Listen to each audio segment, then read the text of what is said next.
माकप आणि किसान सभेतर्फे डहाणू येथे 15,000 शेतकऱ्यांचा भव्य मोर्चा, हजारो जमीन दावे प्रांताकडे सादर. 5 मे 2026 रोजी कार्ल मार्क्स यांच्या जयंतीदिनी सुमारे 15,000 शेतकऱ्यांचा भव्य मोर्चा डहाणू येथील उपविभागीय अधिकारी STO प्रांत कार्यालयावर धडकला आणि हजारो जमीन संबंधित दावे सादर करण्यात आले. मार्क्सवादी कम्युनिस्ट पक्ष आणि अखिल भारतीय किसान सभा यांच्या नेतृत्वाखाली हा मोर्चा पार पडला.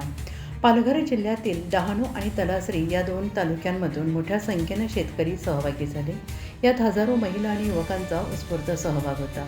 अखिल भारतीय जनवादी महिला संघटना, democratic youth federation of India, students federation of India आणि आदिवासी अधिकार राष्ट्रीय मंच यांनीही या मोर्चासाठी सक्रिय कार्य केले आणि या प्रचंड लाल मोर्चामुळे संपूर्ण डहाणू शहर लालेलाल झाले.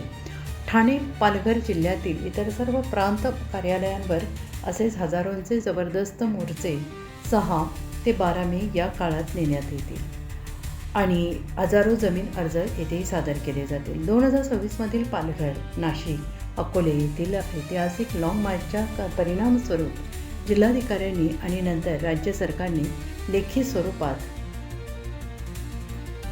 मान्य केले होते की सर्व जमीन संबंधित दावे, ज्यात वन अधिकार कायद्यानुसार वनजमीन, वर्कस जमीन, देवस्थान जमीन, तळघर जमीन इत्यादींचा समावेश आहे, यांचा नव्यानं पुनर्विचार करून त्या जमिनी कसणाऱ्या शेतकऱ्यांच्या नावे केल्या जातील. त्या अनुषंगाने ठाणे, पालघर जिल्ह्यात किसान सभेच्या वतीनं हजारो नवीन जमीन दावे भरण्याची व्यापक मोहीम राबवण्यात आली आहे. आजच्या मोर्चाद्वारे हे सर्व दावे STOकडे सादर करण्यात आले आणि अधिकृत पावत्या आजच्या मोर्चाद्वारे हे सर्व दावे STOकडे सादर करण्यात आले आणि अधिकृत पावत्या घेण्यात आल्या. STO यांनी सर्व दावे युद्धपातळीवर तपासून लवकरात लवकर जमीन हक्क देण्याचे आश्वासन दिले. यावेळी पाणी, सिंचन, वीज, रोजगार, शिक्षण, रेशन, रस्ते आदी जनतेच्या इतर ज्वलंत प्रश्नांवर नेत्यांनी आवाज उठवला. यावर STO यांनी ठोस आणि कालबद्ध आश्वासने दिली.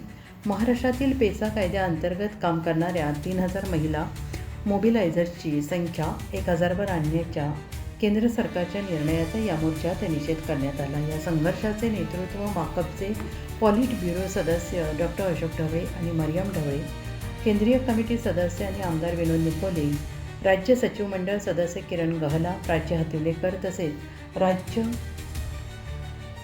कमिटी सदस्य रडका कलांगडा, लक्ष्मण डुंबरे, लहाणी दवडा, सुनीता शिंगडा, चंद्रकांत गोरखाना आदी नेत्यांनी केले. या सभेत बोलताना नेत्यांनी अलीकडील विधानसभा निवडणूक निकालांच्या पार्श्वभूमीवर राष्ट्रीय स्वयंसेवक संघ, भारतीय जनता पक्ष आणि त्यांच्या सरकारांवर कडाडून हल्ला चढवला. डहाणू प्रतिनिधी निलेश तांडेकर.